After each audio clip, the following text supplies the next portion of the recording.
जय हिंद प्यारे प्यारे साथियों, नमस्कार। आज भौतिक फिजिक्स का नए टॉपिक के साथ आपके बीच उपस्थित है। मात्रक एवं मापन हम लोग पढ़ेंगे। मात्रक क्या होता है प्यारे साथियों, आइए देखते हैं। तो मात्रक क्या होता है प्यारे साथियों? मात्रक का मतलब होता है एक यूनिट। मात्रक क्या होता है? यूनिट। यूनिट का मतलब क्या होता है? इकाई। किसी भी क्वांटिटीज की मापने की जो इकाई होती है वो मात्रक होता है। तो मात्रक में पहली जो कंडीशन बनती है प्यारे साथियों, वो बनती है भौतिक राशि। क्या बनती है? भौतिक राशि। हाँ जी, भौतिक राशि, फिजिकल क्वांटिटीज। तो फिजिकल क्वांटिटीज क्या होती है? फिजिकल क्वांटिटीज की बात करें तो फिजिकल क्वांटिटीज क्या होती है? एक मेजर होती है जिसे बोलते हैं वह राशि। भौतिक राशि क्या होती है? वह राशि होती है, वह राशि जिसका मापन किया जाता है। जिसका, हाँ जी, जिसका मापन किया जाता है। जिसका मापन किया जाता है उसे क्या कहते हैं? किया जाता है, उसे क्या कहते हैं? भौतिक राशि कहते हैं। अर्थात भौतिक राशि एक एक मेजर होता है। भौतिक राशि क्या है? एक मेजर है। जैसे सपोज दैट भौतिक राशि क्वांटिटीज की हम बात करें तो लंबाई की बात, लंबाई, लंबाई ले लीजिए, लंबाई, या टेम्परेचर ले लीजिए। लंबाई का अगर मेजर देखा जाए तो क्या होता है? मीटर होता है।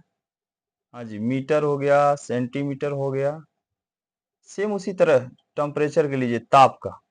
तो ताप का क्या लेंगे तो ताप का क्या हो जाएगा? Degree Celsius. उसके बाद क्या हो जाएगा? केल्विन हो जाएगा। तो ये इसका मेजर है प्यारे साथियों। और भौतिक राशियां जो होती है, अगर भौतिक राशियों की मुख्यतः बात करें तो जब एक मेजर होता है, ये मापने की जो इकाई होती है, एक मापन होता है, तो प्यारे साथियों ये मुख्यतः इसका कुछ वर्गीकरण, कुछ भाग होता है, कुछ पार्ट होता है, चार भागों में डिवाइड हो जाते हैं। अर्थात भौतिक राशि का वर्गीकरण देखा जाए, भौतिक राशि का वर्गीकरण,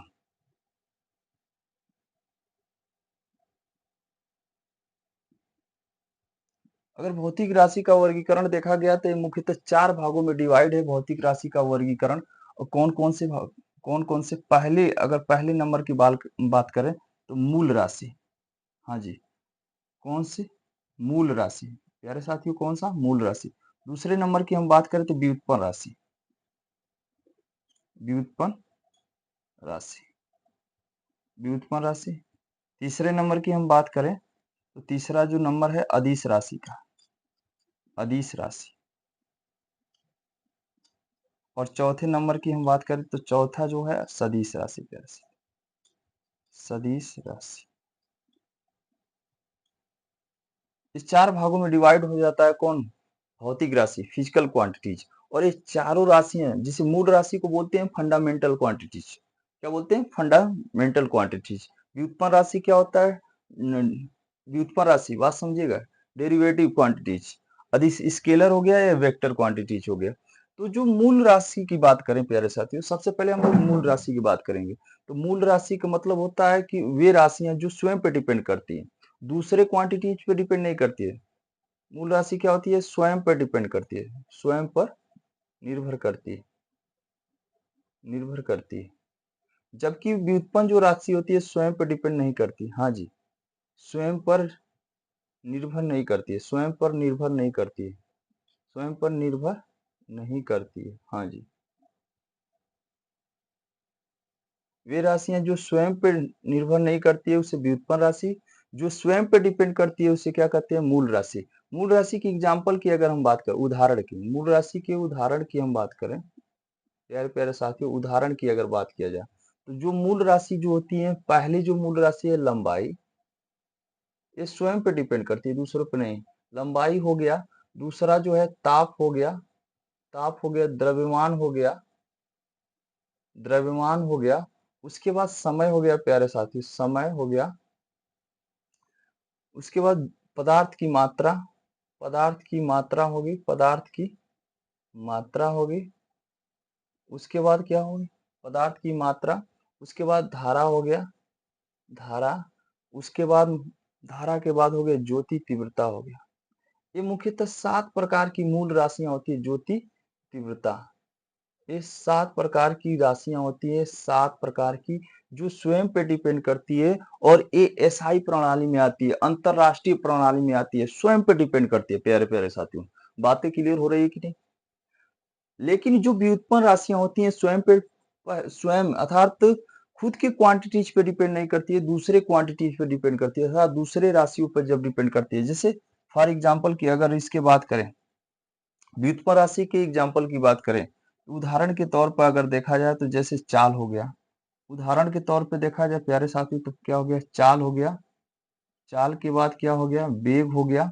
चाल बराबर क्या होता है, हाँ जी, चाल बराबर क्या होता है, दूरी बटे समय होता है। देखिए इसमें दो क्वांटिटी जाकर तीसरे वाले का क्या की, हेल्प की, अर्थात दूसरे पे डिपेंड कर रहा है। दूसरे पॉइंट की अगर बात करें, चाल के बाद क्या आता है, वेग आता है। वेग में क्या होता है, विस्थापन परिवर्तन को क्या कहते हैं प्यारे साथियों, वेग कहते हैं। विस्थापन परिवर्तन की दर को वेग कहते हैं। विस्थापन अर्थात विस्थापन में जो परिवर्तन हुआ समय के अनुसार उसी को वेग कहते हैं, दूसरों पे डिपेंड करते हैं प्यारे प्यारे साथियों। हाँ जी, बातें क्लियर हो रही है कि नहीं सभी लोगों का? एकदम बिल्कुल सर, आप सही कह रहे हैं, बातें क्लियर हो रही है प्यारे साथियों।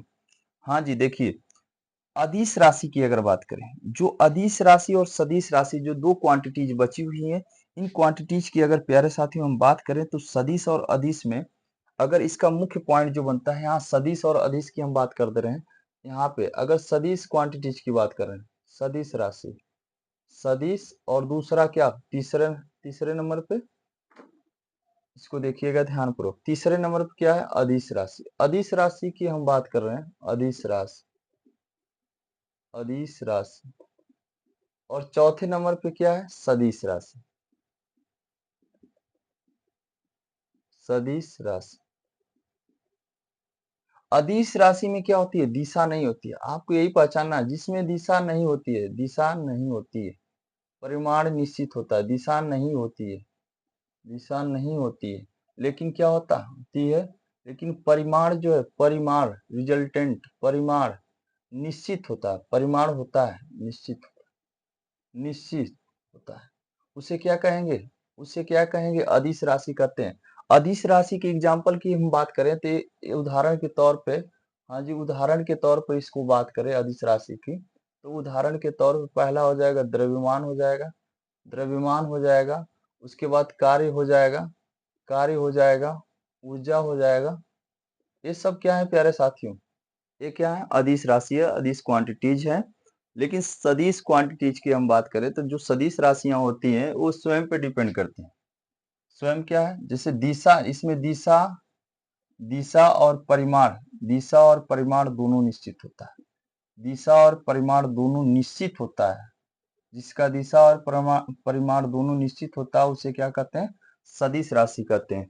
इसके एग्जाम्पल की हम बात करें उदाहरण के तौर पर, इसके उदाहरण के तौर पर हम बात करें प्यारे साथियों, उदाहरण के तौर पर क्या हो जाएगा, वेग हो जाएगा, वेग, वेग हो जाएगा, त्वरण हो जाएगा। ये सब क्या है, सदिश राशि है। वेग हो गया, त्वरण हो गया, विस्थापन हो गया। सदिश राशि का जो उदाहरण है क्या है भाई, वेग हो गया, त्वरण हो गया, विस्थापन हो गया। ये क्या करते हैं, इसमें दिशा और परिमाण परिमाण दोनों निश्चित होते हैं, उसे क्या कहते हैं, सदिश राशि कहते हैं।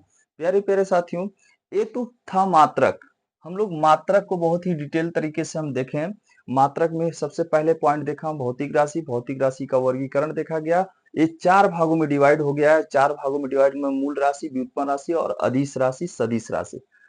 मूल राशियां जो होती है स्वयं पर डिपेंड करती है, जबकि व्युत्पन्न राशि स्वयं पर डिपेंड नहीं करती है। इसके एग्जाम्पल कुछ हुआ था प्यारे साथियों, अदिश राशि और सदिश राशि। अब अगला जो पॉइंट बनता है, इसका अगला जो कंसेप्ट बनता है, उसके बाद क्या बनता है, मापन बनता है। और मापन की जो पद्धतियां होती है, मापन की जो पद्धतियां होती है अर्थात मात्रक या मापन की जो पद्धतियां होती है, सिस्टम होता है उसका मुख्य दो भागों में डिवाइड है, एक संख्यात्मक मान और एक मात्रक होता है। संख्यात्मक मान की अगर बात करें तो जैसे मान लीजिए मैं लिखा 2 kg लिखा, सपोज दैट संख्यात्मक मान की हम बात करें तो वहां पे क्या लिखा गया, 2 kg लिखा गया। लेकिन दो क्या है, वहां पे संख्यात्मक मान है या जिसे बोलते हैं आंकिक मान, जबकि केजी किलोग्रामों की या यूनिट को दिखा रहा है, मात्रक को दिखा रहे हैं। तो प्यारे प्यारे साथियों, आज के लिए इतना है इस क्लास में। जय हिंद, जय भारत।